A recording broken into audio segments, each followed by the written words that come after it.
What is up mga pare ko? Welcome na naman sa episode ng aking channel. For today, ang pag-uusapan nating mga motor ngayon ay ang mga motor na inaabangan ng mga tao na Honda brand dito sa Pilipinas. Alam naman natin na si Honda ay medyo matipid kung maglabas dito ng mga motor sa Pilipinas, unlike kay Yamaha na halos lahat ng model nila andito na sa Pilipinas. Meron tayong R3 na Yamaha, meron tayong MT-15, meron tayong X-Max 300 na walang pangtapat si Honda Philippines. So ano-ano nga ba ang mga motor na inaabangan ng mga Pilipino na Honda brand? So pag-uusapan natin yan ngayon.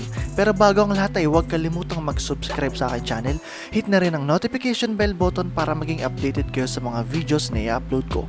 Huwag nyo rin kalimutang i-follow ang ating Facebook fan page para sa inyong mga katanungan. So ang ating pang-apat sa listahan nga ay ang Honda Forza 300. Kung ikaw ay Honda lover ay alam nyo na maraming mga tao dito, mga scooter enthusiasts na naghihintay sa motor na to na Forza 300.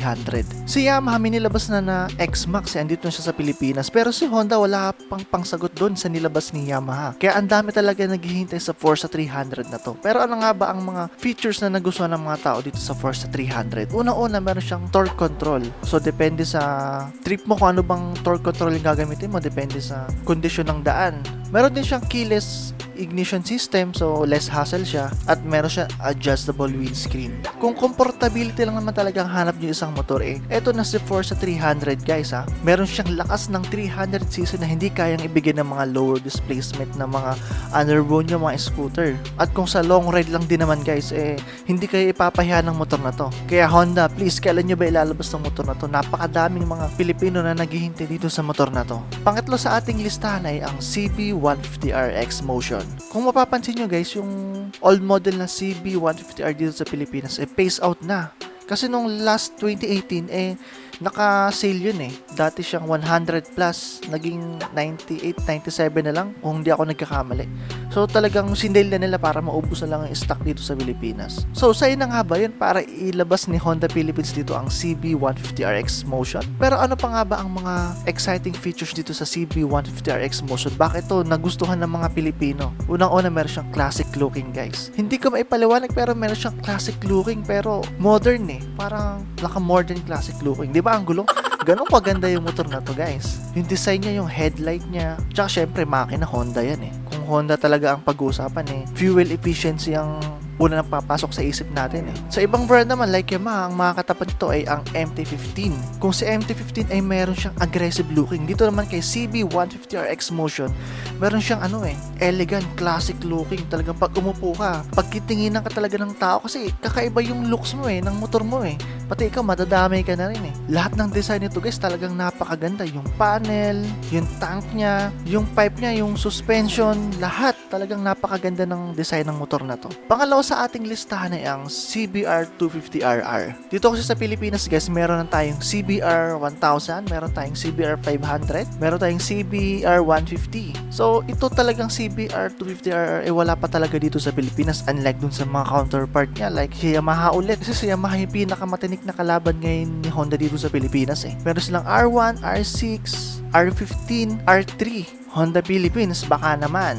Dito sa motor na to, meron tayong 3 riding modes. Syempre yung una, yung economy, yung mas matipid sa gasolina. Hindi ganun kaganda yung hatak, pero kung fuel efficiency lang, dun nyo ilalagay yung mode nyo. Meron ding sport, tsaka sport plus. Syempre sport plus, kung gusto nyo ng racing, maganda yung engine performance, yung i-maximize nyo yung potential ng engine natin, sport plus yung mode natin. So ganun siya kaganda guys. Meron din siyang throttle by wire. Ano ba tong throttle by wire na to? Ano bang meron dito? Ano bang maganda dito? Dito kasi guys, hindi na siya gumagamit ng mga cables. Sensor na siya guys. So meron siyang sensor dun sa may throttle niya. Hindi na siya by wiring. Kasi pag mga cable guys na experience ko, syempre, ang mga tumatagal, nagkokorod, tumitigas. So mini-maintenance pa talaga natin yan dito sa throttle by wire, sensor yan siya guys. So yung lambot na binili nyo sa yung pa rin ang lambot kahit tumagal na. Ganun kaganda yung throttle by wire. Tsaka syempre, modern modern design na siya talaga. Syempre guys, yung looks din niya, CBR250RR. Kasi guys, tayo, aminin natin o hindi, ang unang nakikita natin sa motor, yung looks guys di ba? Pag nagustuhan natin yung looks, saka pa lang natin